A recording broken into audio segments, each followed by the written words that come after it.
उत्तर प्रदेश के ग्राम रोजगार सेवक या यूं कहे कि मनरेगा कर्मी लंबे समय से अपने मानदेय का इंतजार कर रहे थे और सरकार की तरफ से मानदेय के लिए बजट दिया भी जाता है, लेकिन अधिकारियों की हिला हवाली की वजह से कई सारे ग्राम रोजगार सेवक अब भी खाली हाथ है, जिस वजह से ग्राम रोजगार सेवकों के बीच में काफी ज्यादा नाराजगी देखने को मिल रही है। और ग्राम रोजगार सेवकों का साफ तौर पर यही कहना है कि अगर सरकार ने जल्द इन सारी चीजों का संज्ञान नहीं लिया तो ये ग्राम रोजगार सेवक सड़क पर उतरने को मजबूर होंगे। दूसरी तरफ मुख्यमंत्री योगी आदित्यनाथ ने डिफेंस एक्सपो में कई सारे वादे किए थे ग्राम रोजगार सेवकों से, वो वादे भी महज वादे रह गए, बस अखबारों में बड़ी बड़ी सुर्खियां बटोरते रह गए। और आप देख सकते हैं कि धरातल पर परिस्थितियां कुछ और ही होती हुई नजर आ रही हैं और इस वजह से इन सबके बीच में काफी ज्यादा नाराजगी देखने को मिल रही है। जब भी ग्राम रोजगार सेवकों के जो संगठन के पदाधिकारी हैं मुलाकात करते किसी नेता मंत्री अधिकारी से या उप मुख्यमंत्री केशव प्रसाद मौर्य से, तब उनका ये कहना होता है कि आपकी समस्याओं का संज्ञान ले लिया गया है, बहुत जल्दी हल मिल जाएगा आप लोगों को, बहुत जल्दी आपके जीवन में खुशियां होंगी। लेकिन फिर देखने को मिलता है कि ये आश्वासन महज आश्वासन रह जाते हैं, ना कि ये आश्वासन पूरे होते हैं, या तो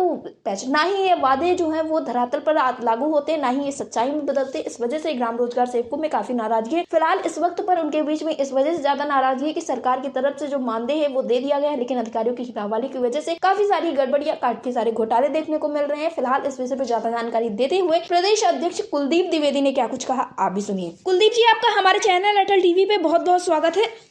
धन्यवाद मैडम आपका। कुलदीप जी, जैसा कि देखने को मिला कि 31 तारीख तक ही सरकार की तरफ से मानदेय के लिए पैसे तो दे दिए गए, लेकिन इस बीच में देखने को मिला कि अधिकारियों की हिला हवाली की वजह से भी ग्राम रोजगार सेवकों को काफी सारी समस्याओं का सामना करना पड़ रहा है, उनके खाते तक मानदेय पहुंच नहीं पा रहे और बहुत ही अल्प मानदेय दिया जा रहा है, जबकि आप लोग का अच्छा खासा मानदेय, लेकिन कहीं 700 रुपए, कहीं 1000 रुपए, ऐसी खबरें निकलकर सामने आई। तो क्या इन सारी चीजों में बिल्कुल सच्चाई है?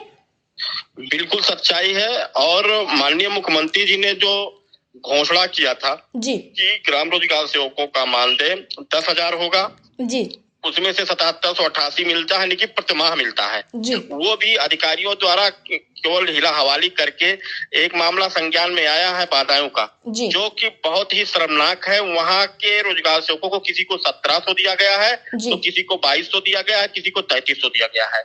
ये बहुत ही मतलब निंदनीय है। हमारा संगठन इसका घोर विरोध करता है और मैंने इसकी सूचना माननीय मनरेगा सेल को माननीय अनिल पांडे जी को भी मैंने अवगत करा दिया है और आयुक्त महोदय को भी मैं अवगत करा दिया है। उन्होंने कहा है कि मैं इस पर कार्रवाई कराऊंगा, लेकिन अगर जल्द ही कार्रवाई नहीं हुई तो ग्राम रोजगार सेवक पंचायत वेलफेयर सड़क पर उतरने का भी काम करेगा। जी कुलदीप जी, जैसा कि आप लोगों के द्वारा भी अवगत कराया गया था कि मुख्यमंत्री योगी आदित्यनाथ ने डिफेंस एक्सपो में जो वादे किए थे वो वादे अभी तक पूरे नहीं हो पाए और इसके लिए लगातार आप लोग शासन प्रशासन से मुलाकात करते आए हैं, लेकिन अभी तक इस पे सरकार की तरफ से कोई संज्ञान नहीं लिया गया है। तो क्या आप उन सारी मांगों को लेकर कोई प्रदर्शन करने की तैयारी कर रहे हैं? क्योंकि इस बीच में देखने को मिला तमाम संविदा आउटसोर्सिंग कर्मचारी आंदोलन की ओर रुख कर रहे हैं, क्योंकि सरकार कोई भी ध्यान नहीं दे रही है। बिल्कुल करेंगे और इसके साथ साथ जो हमारी लंबित मांगे हैं उन मांगों को भी जोड़ते हुए एक बड़ा आंदोलन करने का काम करेंगे। अभी हम लोग प्रयासरत थे कि सरकार बजट पेश करेगी, मानदेय देगी, मानदेय दिया, लेकिन मानदेय बहुत से जनपदों में 0 है और कहीं कहीं मैंने भी बताया कि 1700, कहीं 2200, कहीं 3300 है। ये बहुत ही मतलब दुखद है। मतलब रोजगार सेवक पूरी तरह से टूटता हुआ जा रहा है। हमको तो लगता है मनरेगा के खिलाफ कोई रणनीति तैयार की जा रही है कि मनरेगा को किसी भी तरीके से बंद कर दिया जाए। जी कुलदीप जी, यानी कि जब आप लोग शासन प्रशासन से मुलाकात करते हैं या फिर इसके परे भी अक्सर सरकार ये कहती हुई नजर आती है कि उत्तर प्रदेश में जो संविदा आउटसोर्सिंग के कर्मचारी हैं उनका काम काफी अच्छे से चल रहा है और सरकार की तरफ से तमाम सौगातें दिए जाने का काम भी किया जा रहा है, जैसा कि केशव प्रसाद मौर्य भी लगातार ये बातें कहते हुए आए कि क्योंकि वो विभाग के मंत्री रहे हैं तो उनका यही कहना है कि वो जरूर संज्ञान लेंगे, लेकिन ये बातें महज बातें ही नजर आ रही है, धरातल पर तो कुछ होता हुआ नजर नहीं आ रहा है। केवल पेपरों में सिमट करके रह गया। माननीय मुख्यमंत्री जी ने जो घोषणा की थी कि 8 लाख संविदा कर्मचारियों को हम नियमित करने जा रहे हैं, इससे बहुत बड़ा मतलब एक रोजगार सेवकों या अन्य संविदा कर्मचारियों में भी एक लहर जागी थी कि हाँ, हमारा भी कोई कल्याण करने वाला कोई सरकार आया है। लेकिन ऐसा नहीं लगता है कि कुछ हुआ है।